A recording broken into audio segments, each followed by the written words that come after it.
écoutez Né pour un gros pain, le balado sur l'entrepreneuriat québécois.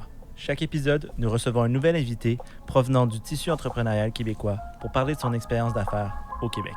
Il a pris l'entreprise puis il a fait crack, là. Notre mission est d'aider les entrepreneurs québécois à réaliser qu'ils sont plus québécois qu'ils le pensent. Tu dois être une personne, par contre, qui aime les risques. Tu peux essayer des trucs puis que ça va peut-être pas lever. Les dragons, nous, c'est un peu la plus grosse joke de l'année. Dans 5 ans, ce qui est une innovation verte aujourd'hui va être une norme. Ici, nous croyons fermement que le Québec a faim de succès. Pour ce 33e épisode, on reçoit Philippe Thériault, le fondateur du légendaire Startup Fest, de Forward 50 et des World Elevator Tour, du Elevator World Tour, excuse-moi. Aujourd'hui, on va discuter de l'attirance de Montréal pour les entreprises internationales, l'évolution des startups au Québec et des défis qui les retiennent. Donc pour ce faire, je me présente, je suis Louis Palacio, je suis producteur, réalisateur d'ambition et hôte chez Studio Machiavel, l'agence marketing vidéo pour Mouton Noir. Donc, Philippe, déjà, merci d'être avec nous. Grand plaisir, Louis. Merci de l'invitation. Ça fait un petit bout qu'on se parle. On a eu la chance de collaborer justement avec Startup Fest. Pour les gens qui l'ont vu, qui ont eu la chance de le voir, on a eu un super bel épisode recap de Startup Fest.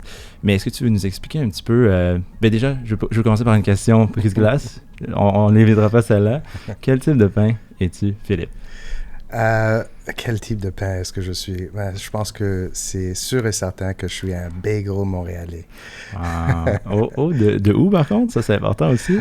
Saint-Viateur. Ah ouais, ok. Sans hésitation. Sans hésitation. Super. Mais déjà, j'aimerais ça commencer un petit peu. Est-ce que tu peux nous présenter exactement c'est quoi Startup Fest pour le peu de gens qui ne savent pas peut-être c'est quoi Startup Fest à this point? Avec grand plaisir. Startup Fest, c'est un événement. C'est un festival. Qui a lieu ici à Montréal depuis maintenant 12 ans. C'est un événement pour entrepreneurs et investisseurs et on réunit du monde toujours dans le but de supporter les startups et bien sûr leur créer beaucoup d'opportunités d'abord et avant tout. Et on est l'événement original startup au Canada. Ça fait, comme j'ai dit, 12 ans qu'on fait ça. Alors, ça fait un bon bout de temps. Vous avez fait votre nom. Il n'y a pas grand monde dans l'écosystème entrepreneurial à Montréal. Je pense qu'ils ne connaissent pas Startup Fest. Et là, je pense, si je ne me trompe pas, cette année, c'est la première fois depuis 2 ans de pandémie qu'on revenait en présentiel aussi. Spécial. On a fait une édition en 2020, en juillet 2020, imagine, qui était un genre de hybride où on a installé un studio dans le Vieux-Port.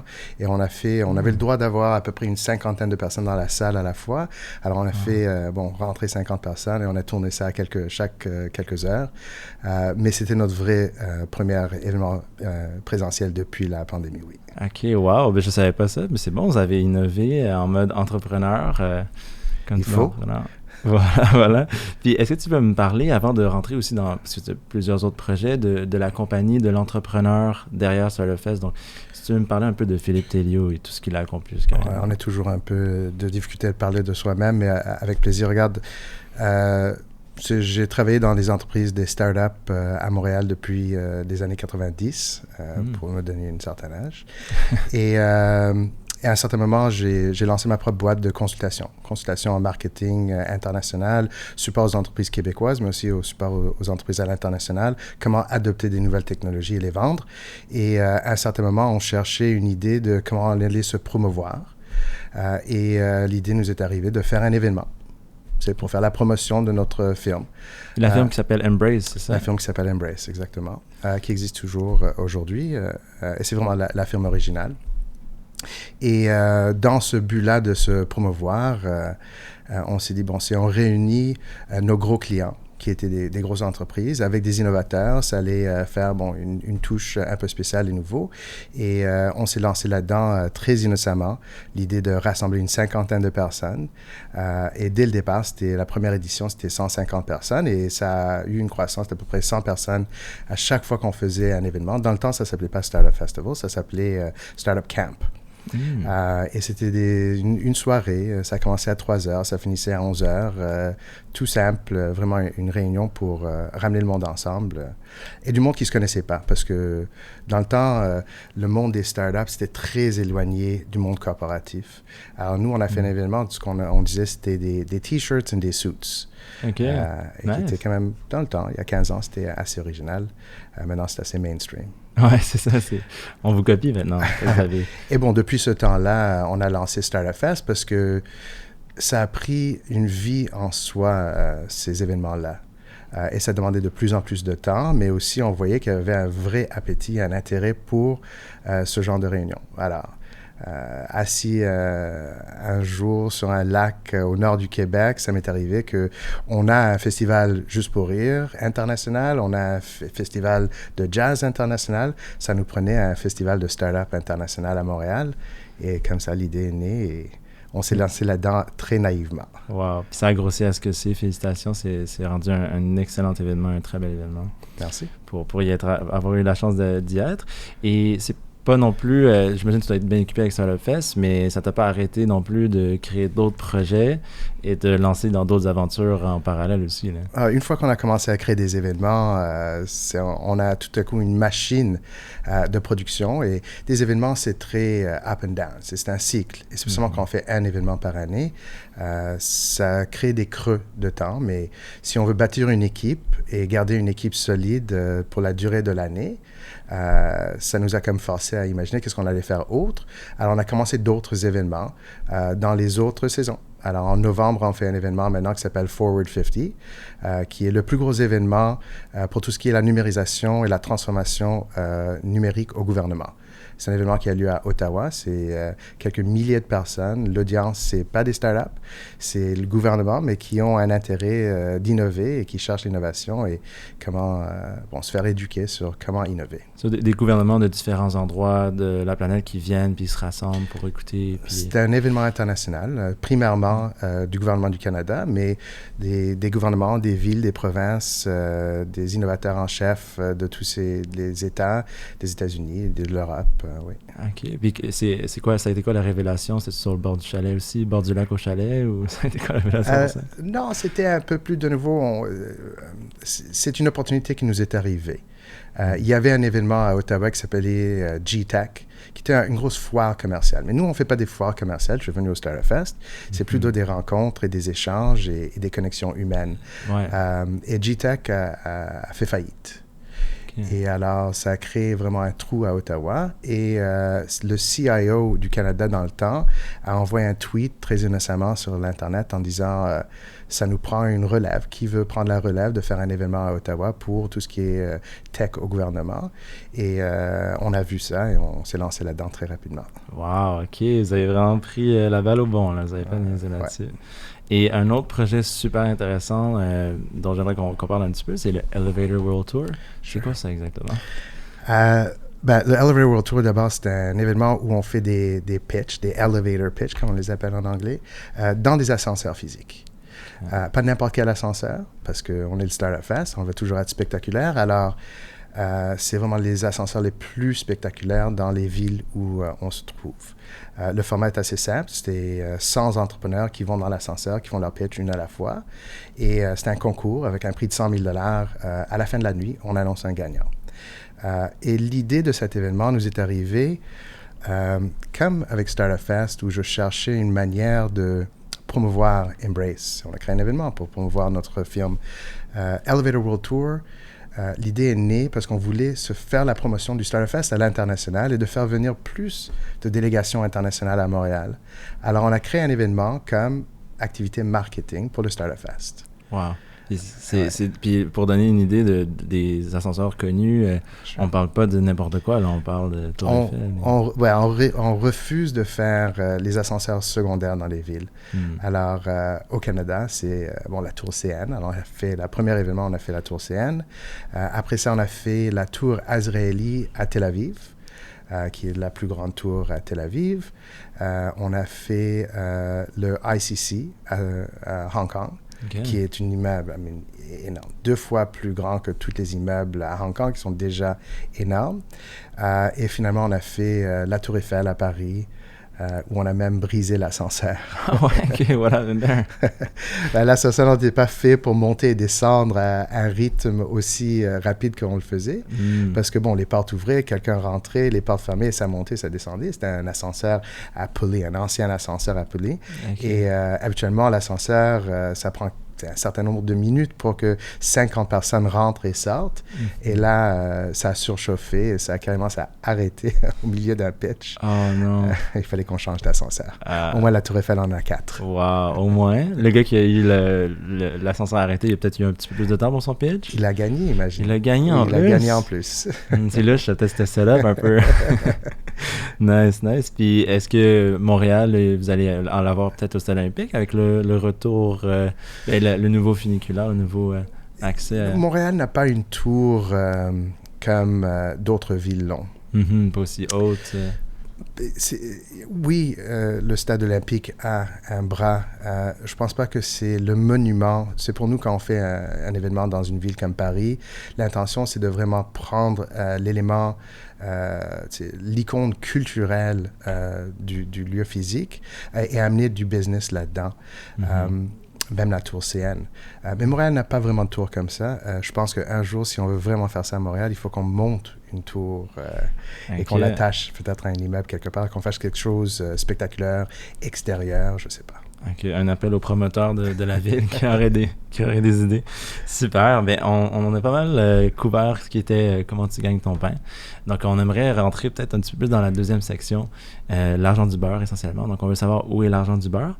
J'aimerais savoir, parce que tu es très bien placé pour parler de ça, comment tu vois la perception de Montréal en affaires? Justement, tu es allé à Hong Kong, tu es allé en Israël.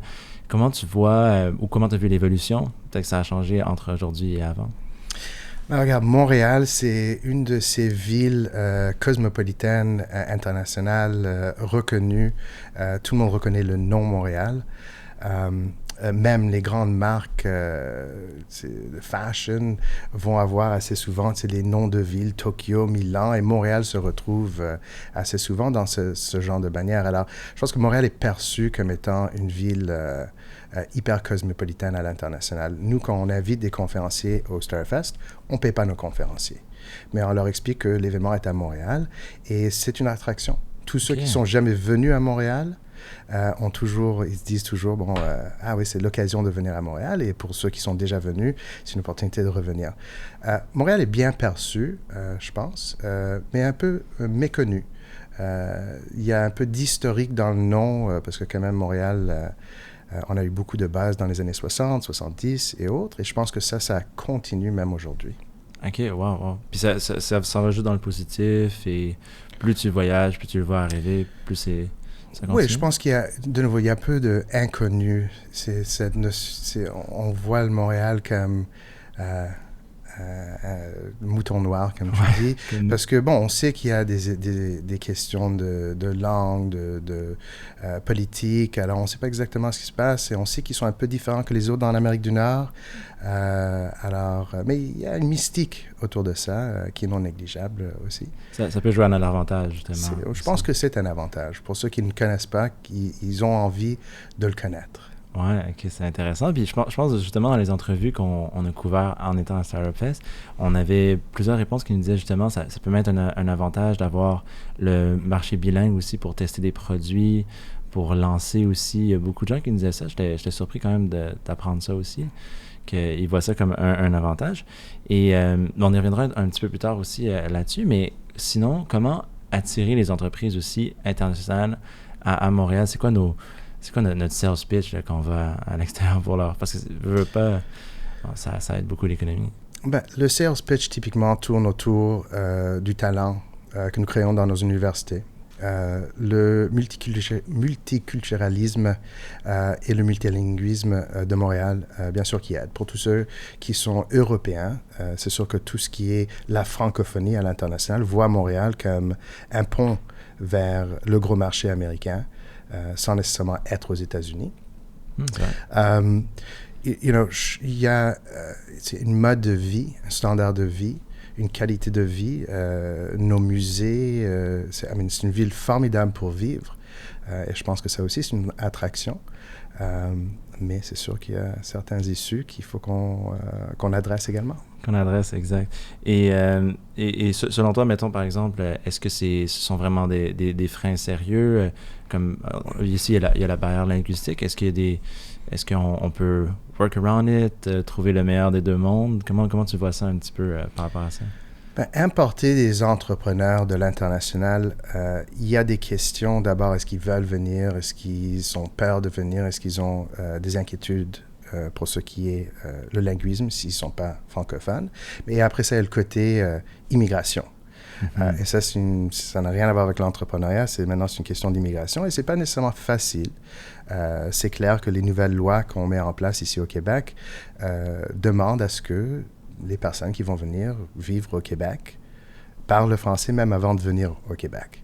Alors, c'est sûr que c'est un frein. Si on ne parle pas le français, impossible de venir tout à coup. Alors, il faut vraiment vouloir venir pour apprendre si on ne parle pas le français. Si on parle le français, ce n'est pas un problème. Montréal, c'est formidable. C'est pour ça qu'on a tellement de Français maintenant à Montréal. Aussi, oui, c'est vrai. Au Québec. C'est vrai, parce qu'il y a ces deux réalités conflictuelles où on a une pénurie d'emploi, puis il y a force est d'admettre qu'il faut absolument que ça passe par l'immigration à un certain point, pour au moins pallier au manque de ressources humaines présentes. Et en même temps, il y a cette volonté vraiment très forte de défendre la culture. Donc, ces deux choses-là coexistent assez difficilement, surtout dans le paysage qu'on voit en ce moment. Et ça va être une question pour un petit peu plus tard, donc je vais garder ça en banque.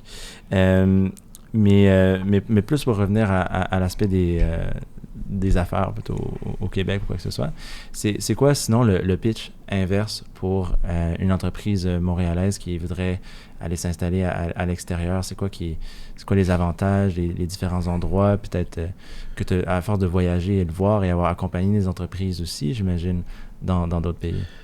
Moi, j'adore ma ville, alors je ne suis pas dans une position d'essayer de vendre à ce que les personnes quittent Montréal pour aller travailler quelque part autre.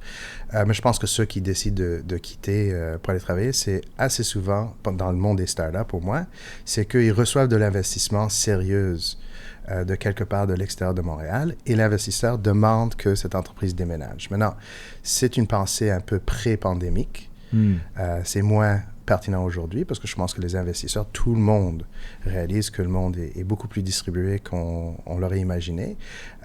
Mais je dirais c'est la raison numéro un, c'est soit d'aller chercher des ressources qu'on n'a pas, accéder à un marché. Certaines startups, carrément, doivent attaquer un marché. Et si tu n'es pas dans le marché, plus difficile, plus compliqué. Puis donc, ça m'amène à ma prochaine question qui est l'inverse. Comment on garde ces entreprises de s'enfuir et disparaître dans un autre pays et pas rester à Montréal pour se développer? Ben, regarde, il faut qu'on assure que c'est pas difficile de créer une entreprise ici au Québec et que les entrepreneurs vont trouver des ressources, à la fois ressources humaines, mais aussi des ressources financières. C'est une ville qui est pas chère pour vivre.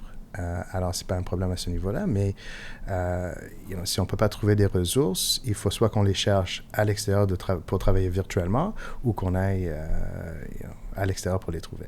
OK. Ben, je vois que la pandémie a peut-être trouvé des solutions par rapport à ça. Je veux dire, avec l'aspect de télétravail, ça peut solutionner quelques problèmes là-dessus? Peut-être. Je pense que les lois ne sont pas arrivées encore pour répondre réellement à ce que ça veut dire d'avoir une force de travail à l'extérieur.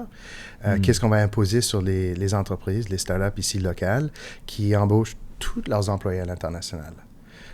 Quelles seront les lois et les règlements pour ça? Est-ce qu'on a toujours besoin de s'adhérer à des questions de langue française ou est-ce que nous allons permettre à ce qu'on travaille en anglais parce que tout à coup, j'ai aucun employé ici au Québec, mais j'ai ma start-up ici. Alors, est-ce que la ville d'incorporation devient maintenant sur quoi nous allons baser les lois ou est-ce que c'est où les employés résident? Je ne sais pas encore. Ouais, c'est une excellente question. Wow. C'est tellement un problème que je pense qui est tellement récent, tellement nouveau là, qui est arrivé. Mais l'inverse est vrai aussi. Si je suis une firme internationale et j'embauche quelqu'un à distance qui travaille à Montréal, est-ce que j'ai besoin d'adhérer à toutes les lois québécoises? Ou est-ce que, bon, je les ai embauchés, c'est comme si on soit à New York, mais ils travaillent ici à Montréal? Mais honnêtement, il y a beaucoup de questions là-dessus qui ne sont pas réglées encore. Ouais, qui viennent d'arriver, puis justement qui vont être étudiés dans les prochaines années, j'imagine. Wow. Je pense que c'est un domaine d'expertise en soi, de travailler là-dedans. Et justement, si on parle plus du Québec, sinon, parce que dès que vous avez commencé, je pense que vous avez collaboré pas mal avec le gouvernement pour essayer d'aller rejoindre les régions, puis les impliquer dans les startups. Puis c'est un enjeu qu'on voit un petit peu aussi par rapport à la pénurie de main-d'œuvre, entre autres, c'est qu'on a cet enjeu d'avoir la main-d'œuvre au Québec en général, mais les régions, c'est encore pire. C'est encore plus dur, je pense, de convaincre quelqu'un de s'installer à très loin, tandis que la plupart de ma génération, des générations un petit peu plus jeunes, ont envie de venir à Montréal. Comment s'assurer que le Québec ne soit pas juste Montréal dans 10-15 ans, mettons? Il y a beaucoup d'efforts qui est mis par le gouvernement, c'est clair, pour supporter les régions et s'assurer que les régions innovent et restent pertinents et créent des nouveaux secteurs d'activité parce que, production de portes et fenêtres n'est plus nécessairement la meilleure manière de faire vivre une communauté, disons, dans les régions de Québec. Mais la réalité aujourd'hui, et depuis longtemps, c'est qu'on peut créer une entreprise dans son garage, peu importe, et vraiment avoir un marché, accès à un marché, sans nécessairement être présent sur ce marché. Alors, c'est possible de créer la prochaine grosse entreprise techno, spécialement si c'est en ligne, software, Web 3.0 ou autre, qui est basé à Chicoutimi, pourquoi pas?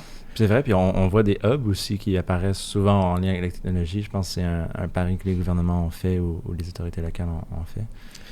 Les hubs ont un rôle très important à jouer dans ce qui est l'inspiration à prendre le chemin entrepreneurial comme voie de carrière. Ils ont un rôle à jouer en support, en accès aux ressources, connexion avec d'autres écosystèmes. Alors, ces hubs-là sont essentiels, je dirais, pour les régions, et spécialement à Montréal et dans les grandes villes. Ça existe, mais c'est naturel. La ville elle-même est un hub. Mais si on est dans une petite ville à l'extérieur, dans les régions, ça nous prend des leaders qui connaissent et qui peuvent créer ces connexions-là. Et pas juste des connexions vers Montréal. C'est les connexions à l'international ou à travers le Canada qui est vraiment important. Oui, c'est un excellent point, ça, d'ailleurs. Puis on a mentionné Chicoutimi par hasard, Shawinigan, chacun ont leur hub, puis ils ont connu beaucoup de succès.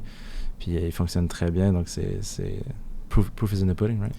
Yeah, le proof va venir. Je pourrais, si tu me parles en anglais, j'irai en anglais très rapidement. Mais, on n'a pas encore vu énormément de succès d'entrepreneurs qui sortent de ces hubs-là. Il faut se le dire, il faut être très honnête là-dessus. On met beaucoup d'argent gouvernemental, beaucoup de support dans ces régions-là, mais le Québec n'a pas encore son Shopify ou son Uber ou son LinkedIn ou Twitter ou autre. C'est pas que ça peut pas arriver, mais c'est pas arrivé encore. Alors, il y a encore du travail à faire. C'est vrai. Encore les grosses compagnies qu'on a ici sont encore dans le vieil argent, si on veut, un petit peu peut-être. Les grandes corporations qui ont bâti aussi le paysage entrepreneurial à la base, mais... Là, on parle de quoi? Bombardier? Les Québécois. Ça fait longtemps qu'on parle de ces entreprises-là. Ouais. Right? Alors oui, c'est sûr qu'on a eu du succès dans le passé, même Cirque du Soleil, on pourrait parler Moment Factory, Lightspeed plus récemment. C'est pas qu'il n'y a pas d'entreprises qui ont réussi. Il n'y en a pas assez. Et la grande majorité sortent de Montréal toujours. Mais il y a quand même des belles entreprises qui sortent du Québec, de la Beauce et autres. C'est normal, on le voit, mais ça nous en prend plus. Exact. Je pense qu'il y a quelque chose aussi, tu as mentionné la Beauce dans la DNA des Beaucerons qui est très efficace. Je ne sais pas qu'est-ce qu'il y a, mais eux sont très productifs. Il y a quelque chose dans l'eau, on me dit. Oui, c'est ça. Super. Dans le fond, on arrive pas mal à la dernière section du balado qui est c'est quoi ton pain sur la planche? C'est quoi le pain qui est sur la planche? Donc, qu'est-ce qui reste? Qu'est-ce qui s'en vient? C'est quoi les prochains défis qui s'en viennent? Donc, déjà, je commence ce bal en te posant la question. Selon toi, c'est quoi le plus gros défi des startups montréalaises ou juste du landscape des startups? Regarde, présentement, on rentre potentiellement dans une période très difficile financièrement parlant. Alors, accès à l'argent est toujours un défi. C'est évident que accès à des ressources...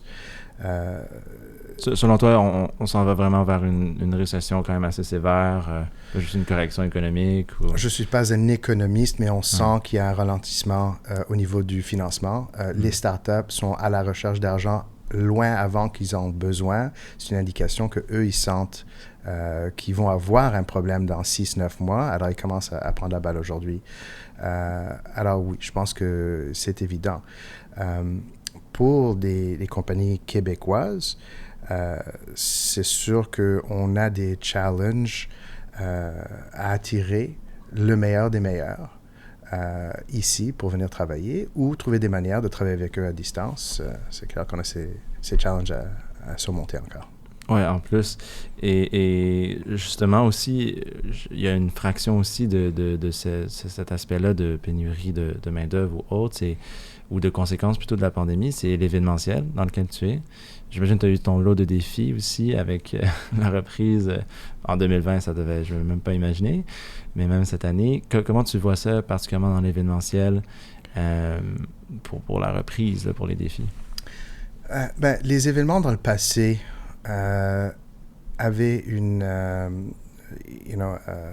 how would I say this? Tu peux le dire en anglais. Un unfair advantage. Un avantage, un unfair advantage. Dans le sens que c'était vraiment l'agglomération de personnes, de humains dans une place en même temps. Et ce que les événements vendaient en grande majorité, c'est de l'espace, c'est du real estate de plancher. Et c'était le contenu qu'ils amenaient qui était leur grand différenciateur. Et on avait l'occasion de voir à distance un gros conférencier, et c'est ça qui a attiré l'attention. Mais c'est fini un peu cette réalité. Maintenant, nous sommes plutôt dans un monde où c'est les interactions humaines qui comptent le plus. Et c'est l'utilisation de technologies d'une manière intéressante et efficace pour créer des échanges. BetaKit a sorti un article juste avant Startup Fest sur Startup Fest en disant que Startup Fest is now a technology company. Et c'est vrai que nous avons investi énormément dans créer des algorithmes de connexion, à créer des outils d'échange. Alors, c'est nécessaire que les événements vont, je pense, toujours avoir lieu. C'est l'idée d'un camp de feu, ça date depuis, avant que l'humanité même savent parler. Alors, les réunions vont toujours se faire. Mais la question, qu'est-ce que nous allons faire dans ces événements-là? Dans le passé, on avait, 250, 300 conférenciers qui venaient à l'événement, et c'était un peu ça la valeur qu'on amenait. Maintenant, c'est plutôt ce qu'on disait. Cette année, on a eu 6 conférenciers, juste pour donner une comparaison. Beaucoup moins qu'avant. Beaucoup moins. Notre philosophie, c'était beaucoup plus ce qu'on disait, je vais le dire en anglais, less talking heads and more heads talking. Alors, l'idée, c'est vraiment pas d'avoir... du contenu, maintenant, c'est disponible partout. Tu en produis. Tout le monde en produit. C'est très bien. Mais c'est moi, maintenant, le différenciateur. Snoop Dogg, on peut le voir... partout, toujours, constamment. C'est de Montréal, peu importe. Oui, à C2, mais ce que je veux dire, c'est plutôt sur les réseaux. Là, on peut le voir, on a tous accès à du contenu en continu, le soir, le matin. On peut regarder des vidéos à la journée longue, si on veut. Alors, maintenant, c'est vraiment le moment de focuser sur ce qui est l'important, c'est de créer des réelles connexions authentiques, des vraies opportunités d'échanger, et après ça, créer des opportunités. Parce qu'on va à des événements généralement parce qu'on a une ambition, des conférences, business. On cherche un retour sur investissement, on cherche des clients, on cherche des employés, on cherche du financement, on cherche toutes sortes de visibilité, autre chose. Mais alors ça va toujours demeurer. Comment est-ce que je trouve des clients? Il faut que j'aille les rencontrer. Comment est-ce que je trouve des employés? Il faut que j'aille les rencontrer. Ça, je pense que les événements vont toujours jouer un rôle pour ça, mais il va falloir jouer beaucoup plus sur des interactions innovantes, intéressantes et stimulantes. OK. Oui, c'est ça la clé, justement. Puis je pense que pendant la pandémie, on a essayé de le faire avec le virtuel. Il a essayé d'avoir cette idée que, plus besoin de se voir, ou on peut se voir à travers le monde beaucoup plus facilement. Mais c'est un peu prévisible, mais c'est juste vraiment pas la même chose qu'en personne. Puis pour l'avoir fait un petit peu, le réseautage en ligne, c'est une chose, un appel vidéo, parler, ça c'est bien, c'est beaucoup plus facile maintenant, mais réseauter en ligne, je pense que ça a duré peut-être quelques mois avant que l'illusion disparaisse. Il y a un manque, le côté de communication non verbale est tellement fort Et on l'a uniquement dans le physique. Il y a aussi serendipity, c'est l'occasion de croiser quelqu'un, de se faire introduire à quelqu'un juste dans le moment. Il y a des plateformes qui ont essayé de faire ça dans le numérique. Hopin, par exemple, avec son genre de chat roulette qui te met dans un cycle de rencontre de 3 minutes à toutes les 3 minutes. Et, c'est pas la même chose, c'est clair. Quand on crée cette connexion physique, ça crée des opportunités. Pour nous, par exemple, il y avait la nouvelle présidente de la BDC qui est venue au Starfest cette année, qu'on a rencontrée, qui est montée sur scène. J'ai eu l'occasion de monter sur scène avec elle. Et Isabelle Hudon. Isabelle Hudon, exactement. Et on a fait quelques minutes de bonjour, bienvenue. C'était des gros partenaires du Starfest depuis toujours. Après ça, on a booké un petit déjeuner. On est allé prendre un petit déjeuner ensemble. On a jasé pendant 1 heure. Si Starfest était en ligne et elle aurait fait une présentation virtuelle avec moi sur scène, j'aurais jamais eu l'occasion de vraiment connecter avec elle pour me faire inviter à aller faire un petit déjeuner de ce genre-là.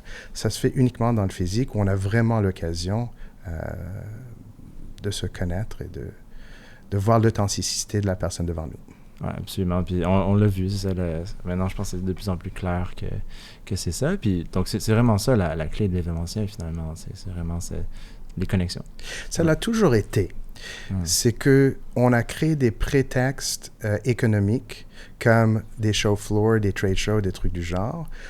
On a créé une fausse réalité que les conférenciers, c'est la seule place qu'on peut les voir. Alors, il faut que vous payiez le gros prix parce que c'est ici que vous allez rencontrer tel conférencier. Cette réalité, elle n'est plus là. Ça nous prend toujours des bonnes personnes à l'événement, de qualité. Cette année, par contre, au lieu d'avoir une tonne de conférenciers, on en avait 6, comme j'ai dit, on a eu beaucoup plus de mentors. On avait une 30aine de personnes, des experts dans toutes sortes de domaines autour du start-up, l'économie start-up, qui étaient là pour rencontrer des petits groupes ou des individus et les supporter un à un. Alors, les personnes importantes, les personnes avec du knowledge sont importantes. C'est juste la manière qu'on livre ça maintenant à l'audience est différente. Bien dit. Okay, ça résume bien, je pense, exactement la situation. Et ça m'amène un petit peu à ma prochaine question, justement. C'est quoi la prochaine étape pour Starfest, mais aussi pour tous les autres projets que tu fais, là? S'il y en a un qui... bien entendu, Forward 50 s'en vient très bientôt. Mais c'est quoi la prochaine étape pour Starfest, les prochaines années? J'imagine que vous êtes toujours en quête de vous renouveler, de vous mettre à jour. Ouais, c'est pas nouveau, mais la pandémie, c'est sûr que ça a créé vraiment un choc sismique dans toute l'industrie, l'événementiel. Mais les événements cherchent toujours à se réinventer. Il faut rester nouveau, il faut rester fresh. On essaie de répliquer les choses qui fonctionnent, mais il faut toujours essayer de trouver des nouveautés pour que l'audience revienne. Quand c'est un événement où je suis déjà allé 4 fois, 5 fois, ça ne me tente plus, j'ai rien à gagner là. Alors, pour nous, le gros challenge, c'est comment est-ce qu'on reste pertinent, comment est-ce qu'on crée des connexions, des opportunités réelles pour nos entrepreneurs. L'entrepreneuriat, peu importe le moment dans le temps, peu importe l'économie, elle est toujours là. Les entrepreneurs sont toujours présents, cherchent toujours à résoudre des problèmes. Alors, c'est à nous de rester focusés sur l'entrepreneuriat d'abord. C'est l'entrepreneur lui-même, pas juste l'entrepreneuriat, mais l'entrepreneur. C'est toujours notre focus. Et on parle avec eux régulièrement pour savoir ce qu'ils ont réellement besoin. Et on s'adapte.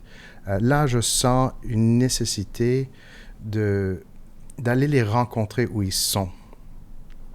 Il y a toujours quand même une réticence pour voyager. Il y en a beaucoup qui travaillent chez eux maintenant à la maison, alors ils n'ont pas l'occasion d'aller dans des événements.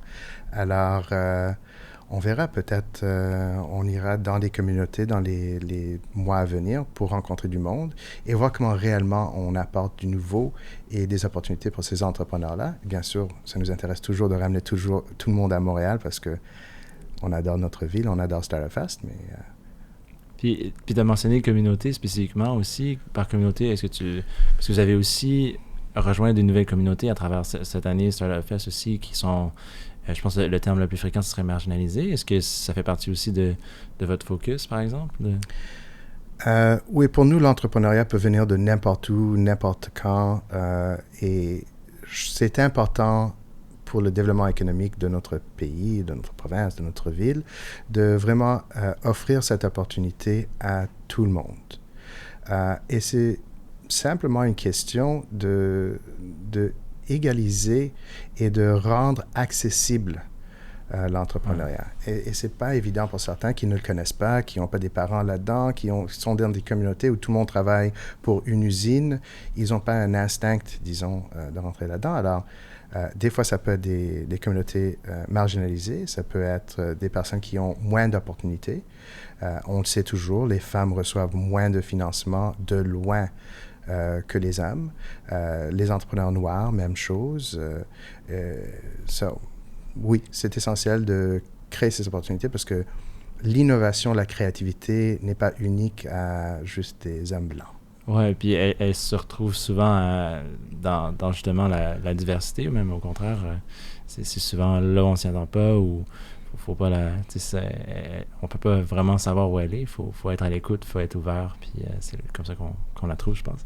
Et je m'en viens vers un segment qui est nouveauté de cette saison, qui est important, qu'on a rajouté cette saison, qui est la question qui tue.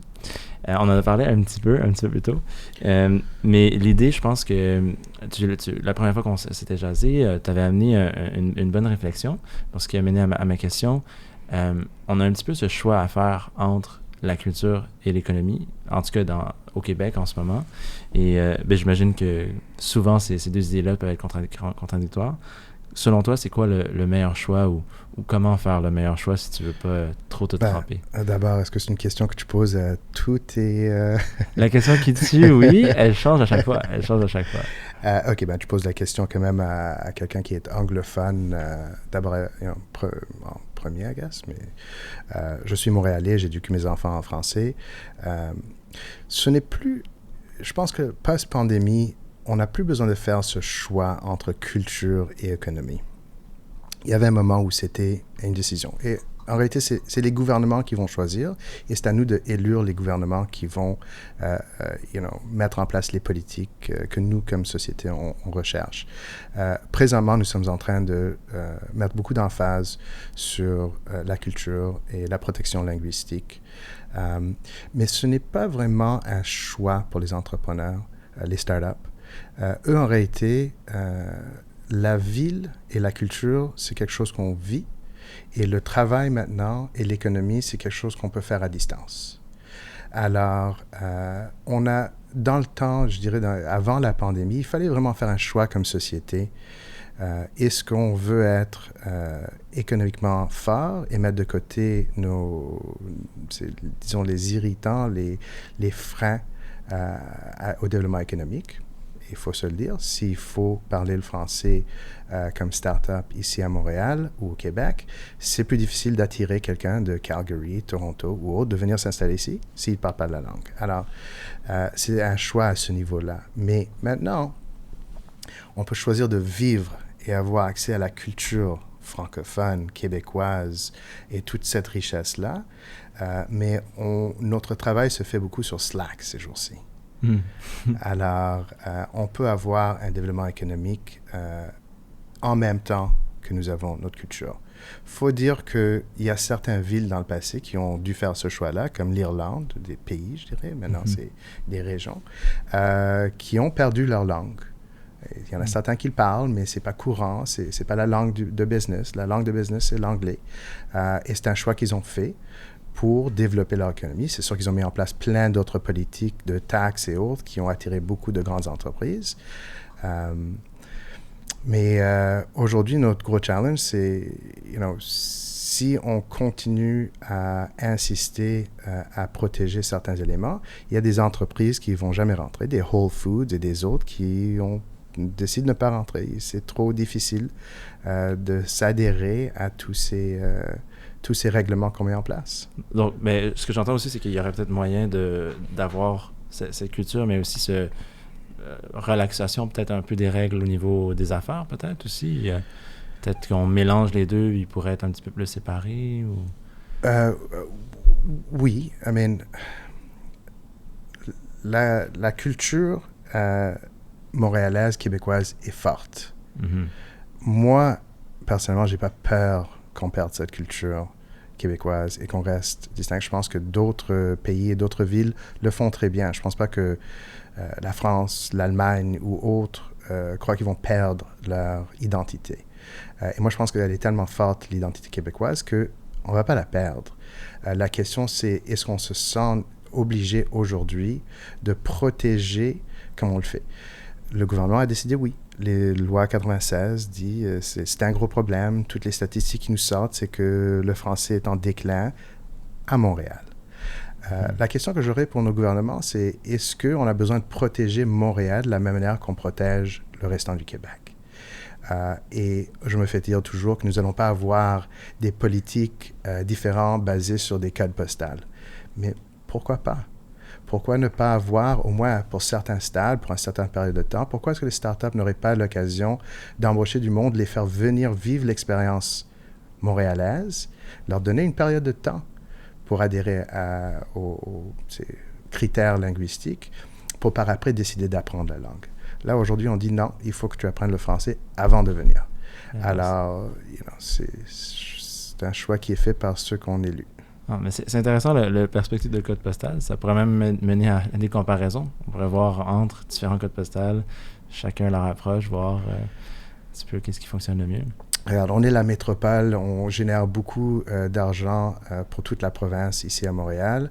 On applique des politiques qui, on le sait, c'est vraiment fort et intéressant pour certaines régions du Québec, mais ce n'est pas nécessairement le choix de tous les Montréalais, ou ni la majorité des Montréalais.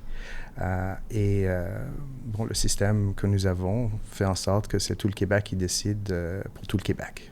Oui, c'est vrai. C'est bien réparti à travers toutes les différentes réalités du Québec qui votent au final. Mais merci d'avoir partagé ce point de vue-là. C'est vraiment intéressant. Je pense que ça peut ouvrir la discussion et tout. J'espère que les gens vont aussi chime in et partager leur opinion, surtout en ce moment où c'est plus important d'en parler. Là. Ouais, regarde, c'est hyper politisé. Moi, je ne suis pas un politicien. Je ne rentre pas là-dedans. Mon intérêt, c'est ma ville. J'adore ma ville.